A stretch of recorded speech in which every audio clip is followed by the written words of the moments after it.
இந்த வீடியோவில் ஷாக்னா என்னன்னு சொல்லிட்டு ரொம்ப சிம்பிளாக ஈஸியாக வந்து நம்ம பார்க்க போகிறோம். பாடியில் வந்து பிளட் ட்ராவல் ஆகிற அந்த பிளட் ஃப்ளோ வந்து கம்மியாகுது. அப்போ என்ன ஆகும்னா ஆக்சிஜன் ஃப்ளோ வந்து போய் சேராது. ஆக்சிஜன் போயிட்டு எந்த செல்ஸாக இருக்கட்டும் டிஷ்யூஸ்க்காக இருக்கட்டும் போய் சேராது. ஏன்னா ஹீமோக்ளோபின் தான் என்ன பண்ணுது, ஆக்சிஜனை எடுத்துகிட்டு போகுது பிளட் மூலயமா. ஆனால் அந்த பிளட்டே வந்து அங்கே போய் சேராதப்போ என்ன ஆகும், ஆக்சிஜனு அங்கே எந்த ஒரு டிஷ்யூவாக இருக்கட்டும் செல்லாக இருக்கட்டும் போய் கிடைக்காது. அப்போ என்ன ஆகும் அப்படின்னா, ஒரு ஆர்கன் சுற்றி செல்ஸ் இருக்குது, அந்த செல்ஸுக்கு ஒரு செல், அந்த செல்ஸ்க்கு பிளட்டும் கிடைக்கல, அந்த பிளட்டில் இருக்கிறதால அந்த ஆக்சிஜன் கிடைக்காதப்போ அந்த ஆர்கன் என்ன ஆகிடும், ஃபெயிலியர் ஆகிடுமா, வேலை செய்யாதா. அதுதான் இப்போ என்ன சொல்கிறாங்க அப்படின்னா, ஷாக்குன்றது ஒரு லைஃப் த்ரெட்டனிங் கண்டிஷன் சொல்கிறாங்க. ஏன்னா இப்போ சர்க்குலேட்டரி சிஸ்டம் ஃபெயிலியர் ஆகிடுச்சு. இப்போது ஒரு கிட்னியாக இருக்கட்டும், ஒரு ஹார்ட்டாக இருக்கட்டும், பிரெயினாக இருக்கட்டும். இப்போ ஹார்ட்டோட வேலை என்ன, பிளட்டை பாடி ஃபுல்லாக பம்ப் பண்ணுறது. கிட்னியோட வேலை என்ன, அது வந்து பிளட்டை ஃபில்டர் பண்ணி நம்மளுக்கு வந்து யூரின் அவுட்புட் அந்த மாதிரிலாம் கொடுக்குது. அதோட வேலை கரெக்டாக செய்யலை, அப்போது அது சர்க்குலேட்டரி சிஸ்டமே ஃபெயிலியர் ஆகிடுது. இப்போது அதை தான் என்ன சொல்கிறாங்கன்னா, லைஃப் த்ரெட்டனிங் கண்டிஷனுக்கு போயிடுவாங்க, பேஷண்ட் டெத் ஆகிடுவாங்க. ஏன்னா ஒரு ஹார்ட்டே வேலை செய்யலை அப்படின்னா, ஹார்ட் ஸ்டாப் ஆகிடுச்சுன்னா பேஷண்ட் என்ன பண்ணுவாங்க, எங்கே போவாங்க, டெத்துக்கு போயிடுவாங்க. ஸோ அதனால என்னென்னு சொல்கிறாங்க அப்படின்னா, அது லைஃப் த்ரெட்டனிங் கண்டிஷன் சொல்கிறாங்க. சர்க்குலேட் சிஸ்டம் வந்து ஃபெயிலியர் ஆகிடுச்சு அப்படின்னு சொல்கிறாங்க. ஸோ டிஷ்யூஸ்க்காக இருக்கட்டும், செல்ஸ்க்காக இருக்கட்டும், ஒரு ஆர்கனுக்கு எந்த ஒரு ஆக்சிஜன் சப்ளை போய் சேராதது தான் வந்து ஷாக் அப்படின்னு சொல்லுவாங்க. காமனாக ஷாக் வந்து எதனாலலாம் காஸ் ஆகும்னு பார்த்தோம் அப்படின்னா, பிளட் ஃப்ளோ கம்மியாக இருக்கும், ஆக்சிஜன் போய் சேரல, ஃப்ளூவிட் லாஸ்னாலேயும், ஹார்ட் ப்ராப்ளம்ஸ்னாலேயும், ஏதாவது இன்ஃபெக்ஷன்ஸ், இப்போ ஏதாவது வைரஸ் அந்த மாதிரி ஏதாவது நம்ம மைக்ரோ ஆர்கானிசம்ஸ், பாக்டீரியா அந்த மாதிரி ஏதாவது காஸ் ஆகி இன்ஃபெக்ஷன்னாலேயும், அலர்ஜி ஏதாவது ஃபுட் அலர்ஜி அந்த மாதிரினால, நர்வ் சிஸ்டம் இன்ஜுரினாலேயும், இப்போ நம்ம ஸ்பைனல் கார்டு நம்ம கழுத்தில் பிரெயினில் ஏதாவது அடிபட்டின்னு அது நர்வ் சிஸ்டம் வந்து டேமேஜ் ஆகிறதுனாலே ஷாக் காஸ் ஆகும். அந்த அப்ஸ்ட்ரக்ஷன் ஏதாவது, இப்போ பிளட் ஃப்ளோ வந்து போகுது, அங்கே ஏதாவது ஒரு ஏதோ ஒரு அப்ஸ்ட்ரக்ஷனால் பிளட் வந்து போய் சேராதப்போவும் நம்மளுக்கு வந்து ஷாக் காஸ் ஆகும். இதை வச்சு தான் அந்த டைப்ஸை வந்து பிரிச்சிருக்காங்க.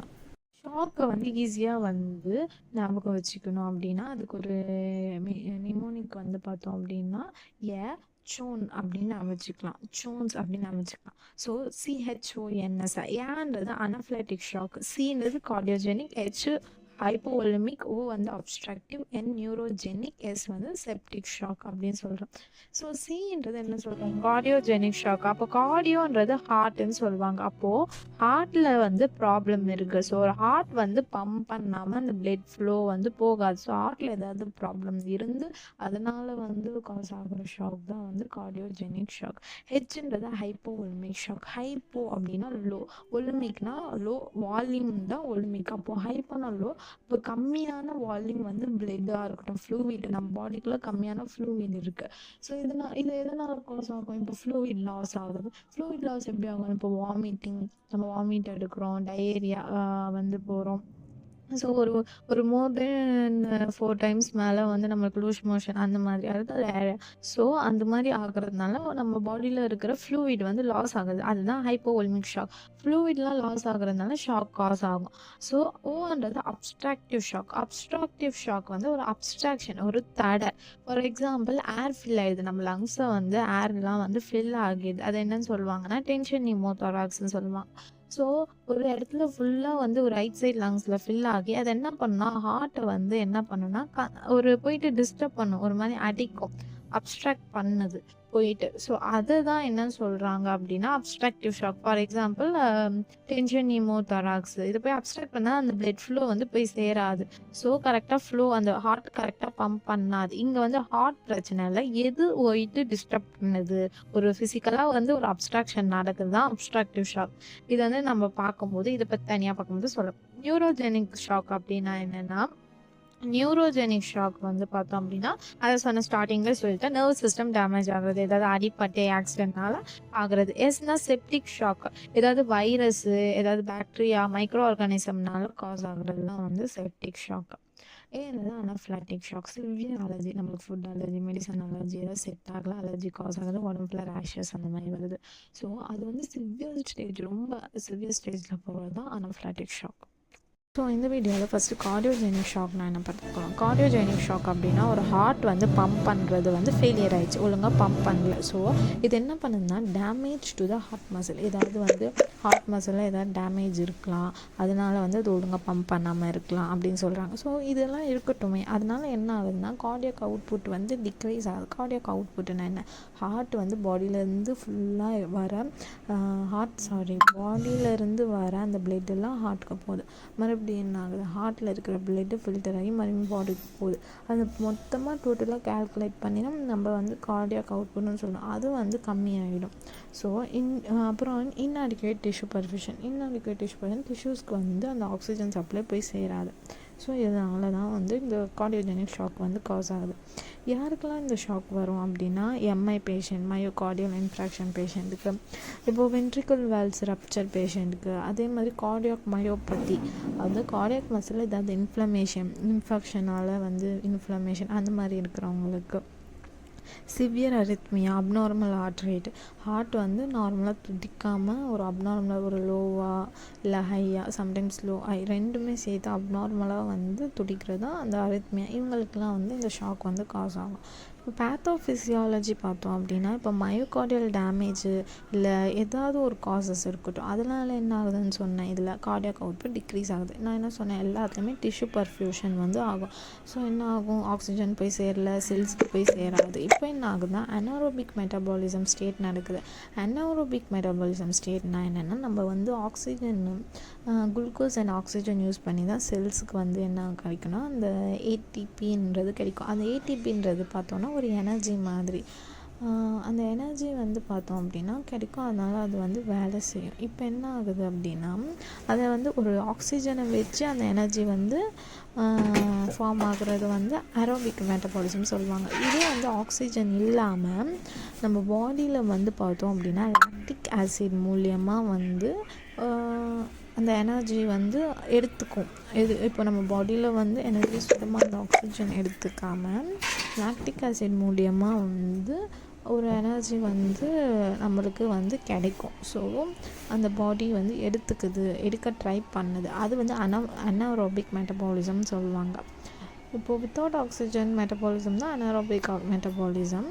இது வந்து பார்த்தோம் அப்படின்னா செல் வந்து என்ன பார்க்கும், லாக்டிக் ஆசிடை ப்ரொடியூஸ் பண்ண ஸ்டார்ட் பண்ணும்.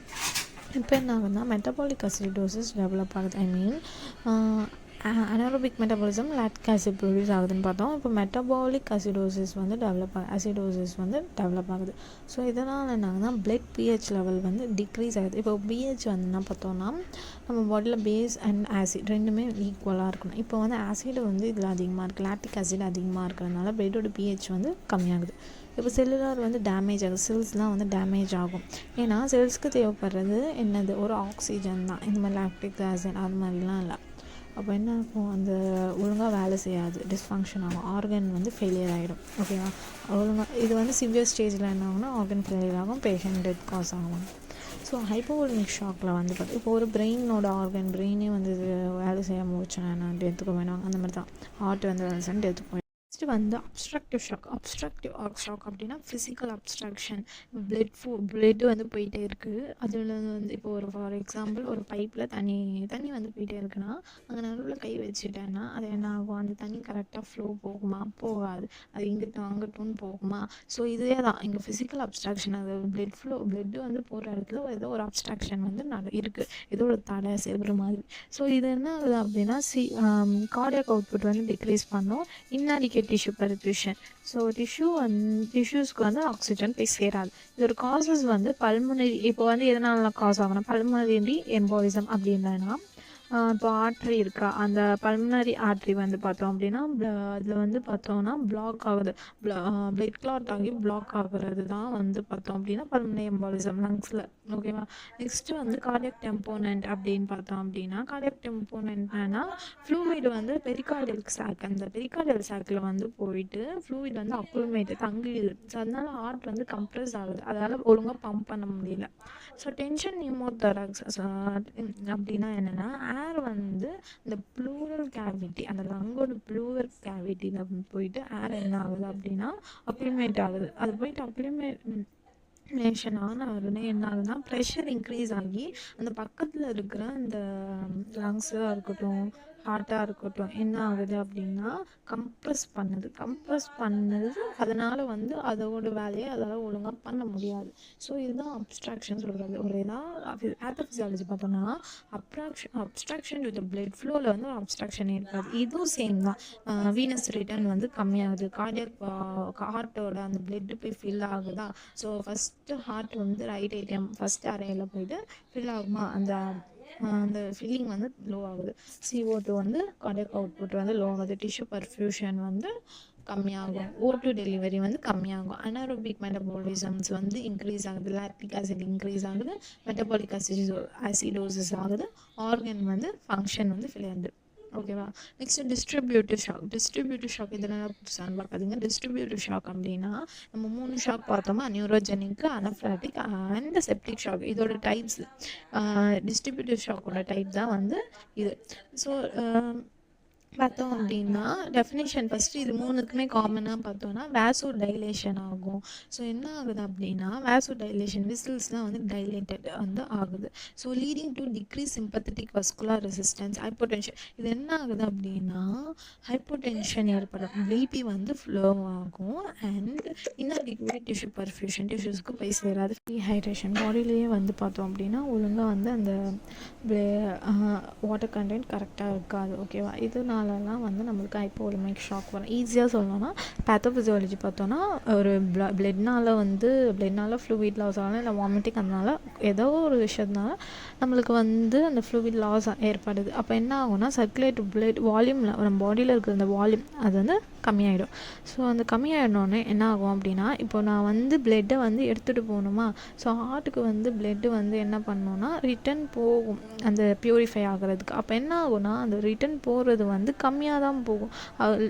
வந்து கொஞ்சம் ஸ்லோவாக ஆகும் அந்த ப்ராசஸ். அதனால தான் சொல்லுவாங்க வீனஸ் ரிட்டன் அந்த ஹார்ட்டுக்கு போகிற அந்த பிளட்டே வந்து கம்மியாகுது. அப்புறம் வந்து கார்டியாக் அவுட்புட். ஸோ கார்டியாக் அவுட்புட்டும் நம்மளுக்கு கம்மியாகும். வரது போகிறது ரெண்டுமே பொறுமையாக இருந்தால் அதுவும் என்ன ஆகும் கம்மியாகும். அப்போ டிஷ்யூ பர்ஃபியூஷன் டிஷ்யூஸ்க்கும் போயிட்டு சேராது. அப்போ என்ன ஆகும் செல்ஸுக்கும் போய் oxygen சேராதா.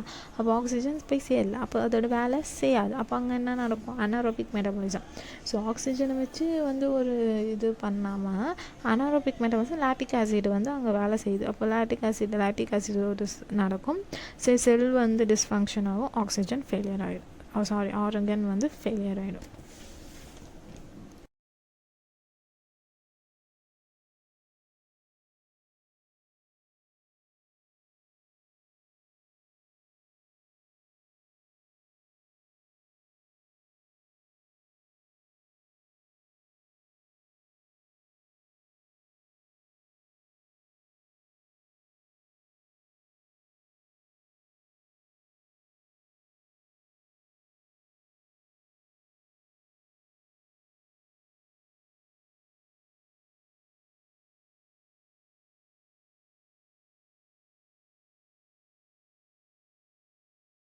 So neurological shock and anaphylactic ஷாக்னா நியூரோலஜிக்கல் ஷாக்னா என்ன சொன்ன மண்டியில் ஏதாவது ஸ்பைனல் கார்டெல்லாம் வந்து அடிப்படுது.